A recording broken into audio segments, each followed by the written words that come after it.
Alright, where to now? Everywhere up above was all blocked. I think I've kind of cleared out most of the passages. I should really just keep going up and then hit that warp zone. I gotta remember where else I needed to use a puppet swap. I'm gonna say it's gotta be somewhere in the bottom left quadrant. Looks like a number of things that I can't reach there, so I should probably go wander around in that way. I should also get some more potions, so why don't we head back up? Oh yeah, that's still not nearly enough damage.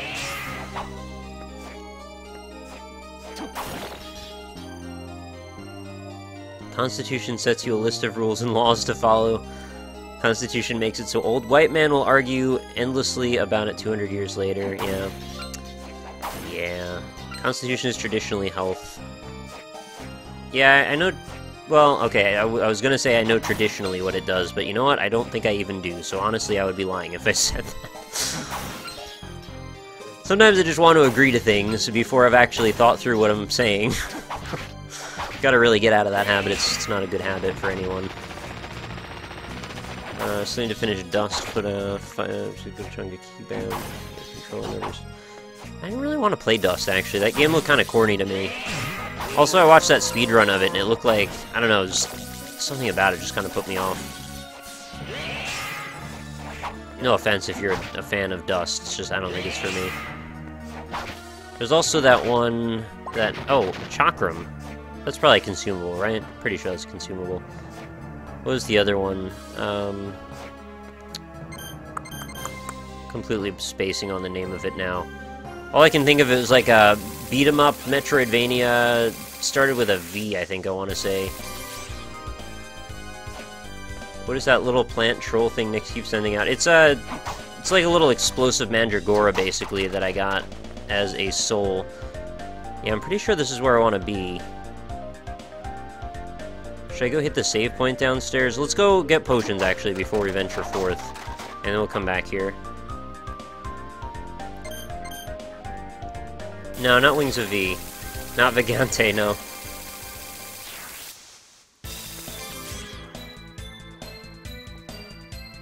Just having a sip of my drink for a second here. No, probably not Vegemite.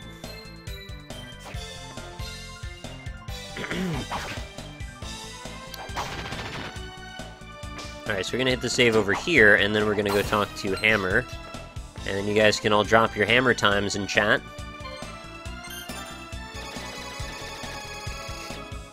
Yeah, Valdis Story, I think was what it was called. Thank you. Dr. Dyke just cleared that up for me. I have played Wings of V on stream, actually. I think I did a couple of sessions of it. I thought that the combat was too annoying to want to play it for a long-term period, but I like the platforming in it.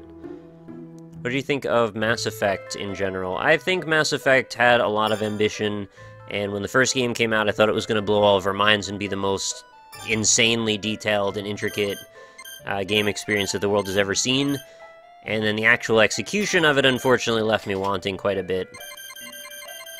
I still think it has potential, but I don't think it ended up being what I wanted out of a game, unfortunately. Oh, Chris Naga, that is very expensive, but very powerful as well. I kind of want that. Cutlass, Longsword, Claymore, Falchion, Spear, Partisan, Halberd, Mace, Axe. The axe is actually better damage, but it's got to be really awkward to wield, right? And Battle Axe is 7,800. Oh yeah, I wanted a katana before, but that's far too expensive. Masamune, that's very, very expensive as well. Probably not going to be using any of those. I love how there's like multiple guns now. There's like a joke weapon in the other one, now there's just a ton of them. Man, it went from being far too cold when I started this stream to now being actually overheated. Oh, the Soul Eater ring. Of course I've got to get that eventually, but that's 300k, so... Got a long way to go yet on that one. Nick Molly nude it. Yeah. I Molly nude it. I should probably try and enchant one of my weapons, but I just kind of don't bother with that. Maybe if I get stuck on a boss. Are you excited about Terraria Otherworld? Yeah, I'm excited about it, but I'm also a little hesitant too, because I don't know. You know, I don't know how it's going to turn out. Why 420 in the top left? Yeah, it's my health. Just happens to land on that occasionally.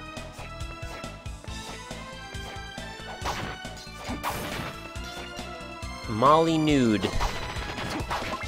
You think his significant others ever said that? Most likely, right? Alright, let's take the teleporter back over to that. And I'm just gonna pop my extra second shirt off because it is getting too hot in here, so give me one split second.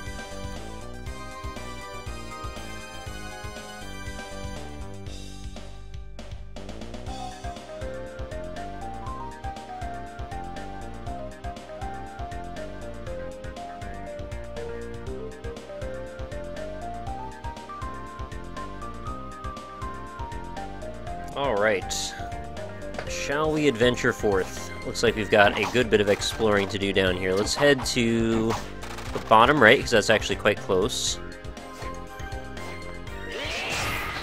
Oh, Slaughterer's Soul, that's the second one of those I've gotten. And, it's one of these. Oh yeah, I can probably grind Frankensteins now. If I want to. I remember that was like a huge strength bonus or something, right? Oh, totally missed him. That's probably not ideal.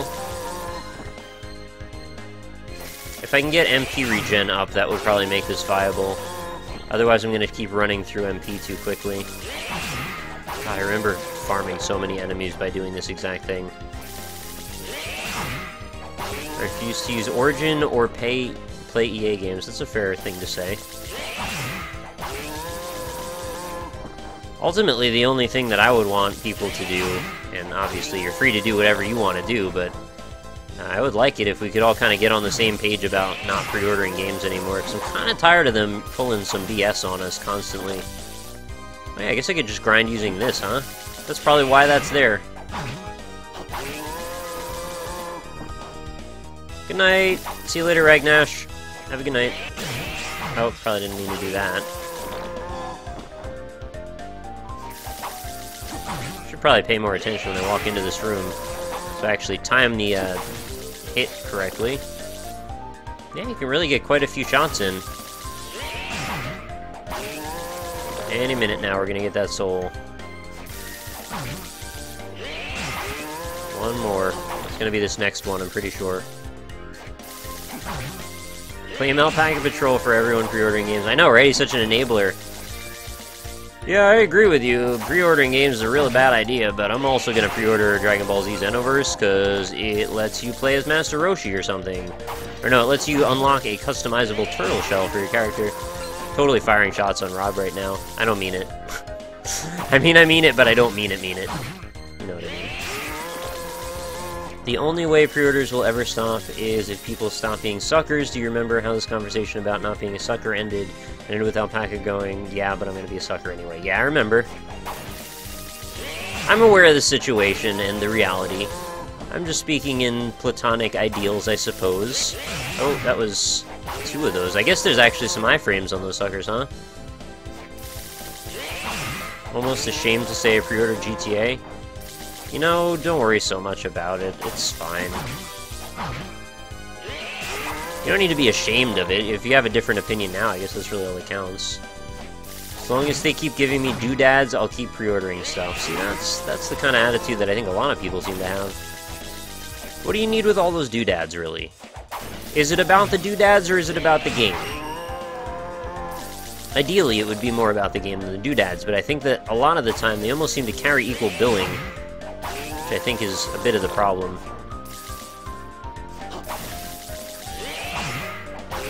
Really, we still haven't gotten the soul, huh? I'm gonna run out of juice pretty soon here. As far as pre-orders, you can do whatever you want with your money, just don't be upset when you don't get what you expect. Well, yeah, you're right, you can do whatever you want with your money. The goal here is, well, the reason this even keeps coming up is because we want to try and make the industry be held accountable a little bit more for not delivering constantly and consistently. You know, I'm real tired of there being like $180 versions of games so they can take content out of the game and sell it to you second. I think that's kind of BS. I like the day where you used to be able to get a game and all of the content that was in that game was available to you, and that was the whole story. If there's going to be more content, they're going to sell you a sequel eventually. But to sell you a sequel, they have to establish worth and value at that point. Not take it out of the game that's not finished yet. Or, you know, I understand the whole thing about the game going gold and then there being months between. I'm talking about when you have situations like, you know, costumes for Scorpion, and then there's like 4 playable characters with Mortal Kombat X that clearly they had done with plenty of time because they're like integrated into the game. Or even going back so far as like the, what is it, Marvel vs. Capcom 3, there was like a lot of on-disc DLC there. Shit's real annoying. Once upon a time, extra content was a bonus that made a game better. Exactly, that's what I'm after. I should kill a few of these without using the Mandragora. Really hate this MKX locking characters as pre-ordered. Yeah, me too. I hate it a lot. And the game version that you had to pay to get the unlocked characters wasn't like $80 or $90, which is a little much. Pre-ordered Rebirth because I really like Edmund and helps him out. I'm for it. It's a different story, I think, when we're talking about indie games, especially when you're getting a big old discount. He gave you like a bonus for having had the original Isaac, which is, I think it was like 4 or something off. The game wasn't even super expensive to begin with. I mean, we're talking in terms of like comparing indie to AAA, the entire cost of Rebirth was half the charge for the 4 characters for Mortal Kombat X by themselves. Not even the game, just the 4 characters in the DLC. So, I know you can't really establish value that way, and that's not really a fair way to look at it, but I can't help but say that that's a little ridiculous. You know, essentially ascribing 2 Mortal Kombat X characters being worth $10, or The Binding of Isaac Rebirth. I'm doing fine, thank you, True Total Immersion. How are you? Once upon a time, there was a team where cheat codes were free. Yeah, it's weird. What are you doing? Could you explain real quick? Oh, I'm just farming for the soul off this Frankenstein guy. Because I believe he gives me a big old strength up, if I remember. And it's not going to take, hopefully, too much longer. I've just been having kind of shitty luck on this guy in particular.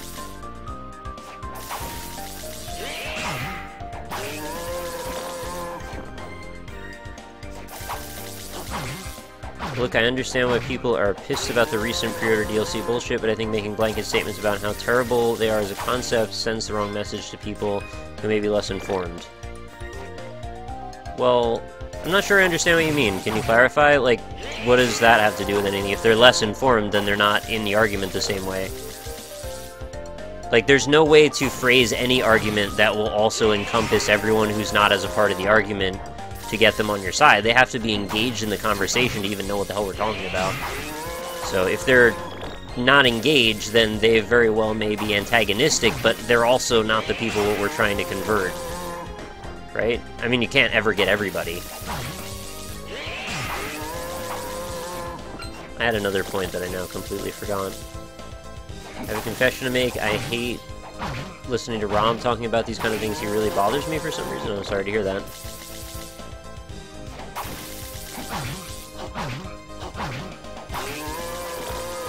Cost of producing AAA games is going up, and people are beginning to refuse to fall for the things that subsidize them now, like DLC and in-game payments. The price will have to go up in keeping AAA games. Yeah, it's my biggest gripe about the whole way the industry is working right now is that they don't really want to make a game from passion anymore. They want to make the game that will cost them the least and net them the most. And that's not what I'm in for. That's not the whole point of this industry for me. And I understand that I'm just one person, but I would really like to see that, you know, art should be inspired. The people that make games should feel passionate about the games that they're making. And the idea of creating yet another brown-gray cover shooter, nobody can really feel that much passion about that, can they? I understand if maybe they have passion for the characters and such, but when you find out afterward that the Order's story sucks on top of it, what's left other than the pretty graphics? And I'm a big proponent of pretty graphics, but it can't always carry the whole game.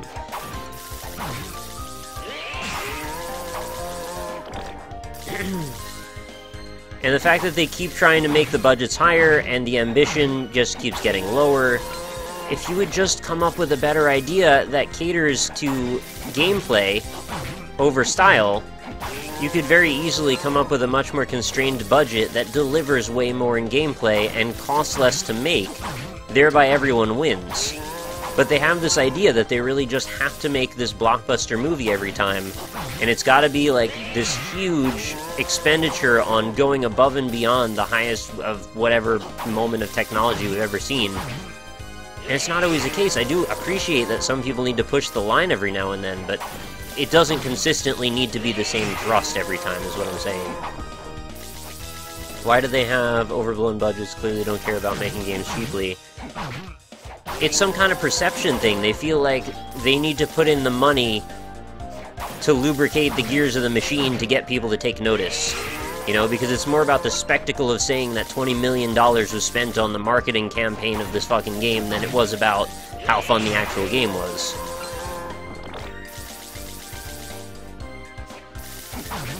And that's the other thing, as Mere Psychologist just said, it's about safety as well. They don't want to take chances because they need to get the biggest return on their investment, and because the stakes are so high, they have to guarantee that that return comes. And the only way they can guarantee it is by being as safe as possible and doing things that are proven to work.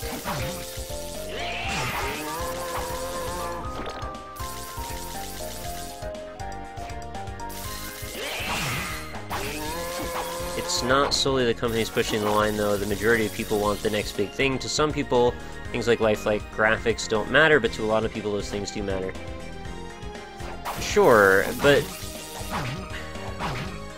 I don't even know. Like, there's a lot of different ways you could take this conversation, and I don't think it's about whether or not the graphics are lifelike. I think you can have lifelike graphics in something like Vanishing of Ethan Carter, and it can still be an ambitious project.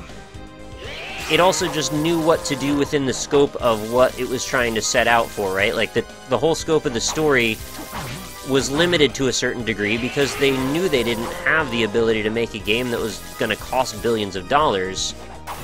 And it comes out better as a result. The whole thing feels wrapped up in a nice way. I don't know. Kid who's like 12 to 14 years old doesn't spend his tour money on a pre-order, and people who are against pre-ordering speak to him in a belittling manner, trying to censor his vision of something else from another person's point of view. Can't be like you can't support pre-orders because that's like saying you need to believe in Jesus. Can't run someone else's life, let them learn and experience from their point of view.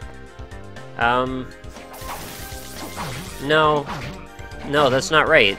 The whole point of us even talking about it is to spread awareness because people make decisions that they aren't informed on. He's free to do whatever he wants to do, ultimately. No one's ever arguing that. That's a fallacy to try and say that. It's kind of like you're strawmanning what I'm saying to say that I'm trying to control this person. I'm only trying to provide a compelling argument that will change their actions through their own understanding of the argument. I don't want people blindly changing their actions based on fiat law, because that's bullshit. That's completely the opposite.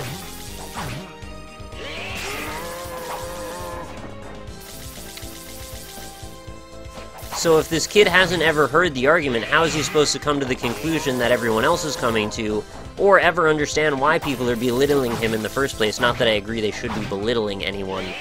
No one should be doing that. They should just be trying to provide an argument that makes sense to try and make the whole thing make more sense for everybody. Oh, your opinion on the ending of Vanishing Ethan Carter softened a bit. The metaphor made it sound more positive than you seen originally. The ending. I never said I didn't like the game, if that's what you mean. I actually think I even specifically said that I generally like the whole experience. I just don't think I like the ending very much, but I can disagree with the ending and still think that the thing leading up to it was a good time, and that's kind of where I was. I was AFK for a while. What is the discussion at the moment? We're talking about pre-ordering games and why you shouldn't do it again. Seems to come up a lot. Evolve is doing that thing where they're telling us how many games were played instead of giving us amounts or sales numbers. Just, it's falling into disappointment territory. Yeah, it's really unfortunate about that whole thing, isn't it? I also think it's kind of BS when you have to, sell the people who should potentially be buying your game, on stats. Like, you shouldn't need to tell people X people are doing this thing, so you should be doing it too. You should be providing them with a reason that actually makes them want to play it. This is also the longest that I think I've had to farm anything in this game to get a soul out. A little surprised it's taking this long, but I am getting some nice farming done, for levels anyway. See, telling the kid about the problem is fine. The problem is people forget how to speak on the same level as others because of egos. That's their problem, though. They need to get over that.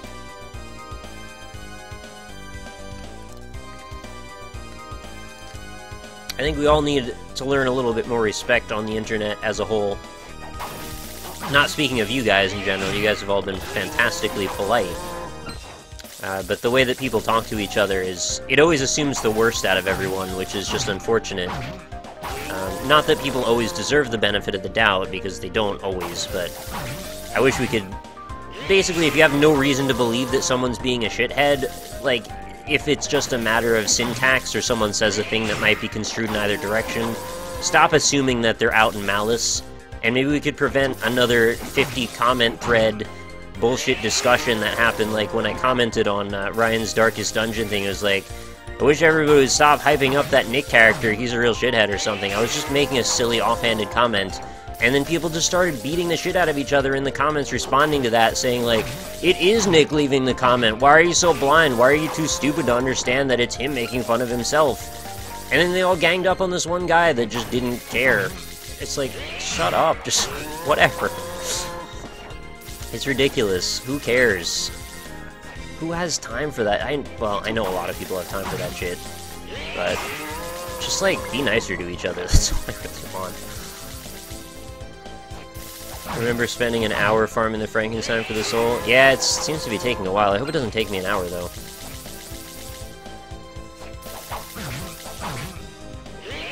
I should probably, like, leave soon, because this is getting a little boring, but... I just want... now that I'm in this deep, I want to just finish it off.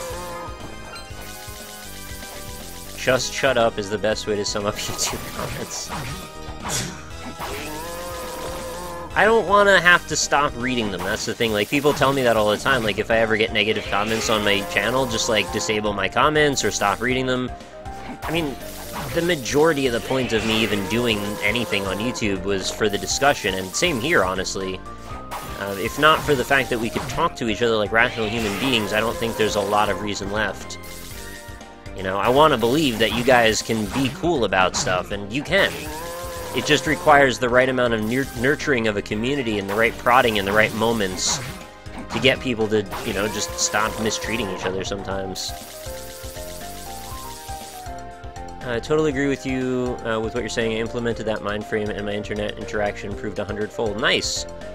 Like, as much as I hate pre-orders, they're important to devs, publishers. Pre-order numbers can determine how many units of a particular title are printed, whether development will proceed on a sequel, and how much shelf space retailers now... Oh, I know all about this stuff. I worked at GameStop for a bunch of years, and the reason they do them is for some of the things you said, but also so they can just collect a whole bunch of money in interest before the game comes out, and then there's all these people that will never pick up their game, and eventually they just keep that money.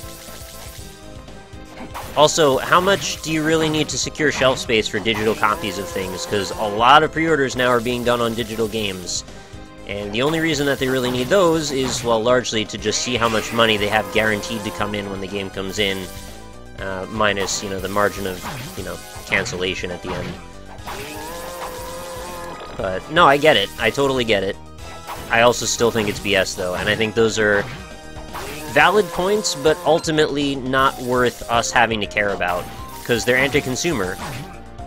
I don't care how the industry needs to regulate itself to keep pumping out more games. Whether or not we can take pre-orders, people are still going to make games.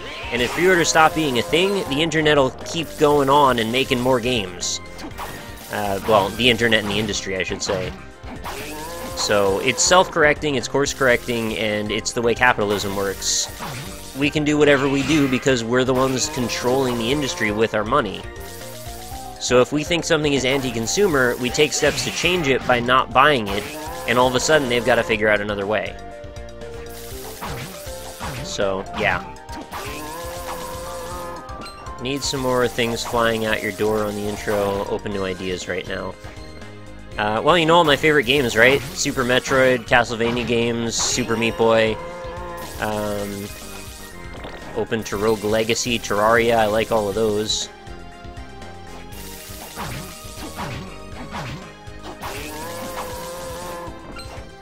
Some people forget they pre-ordered. Yeah, well, they forget they pre-ordered, or they move, or they don't care.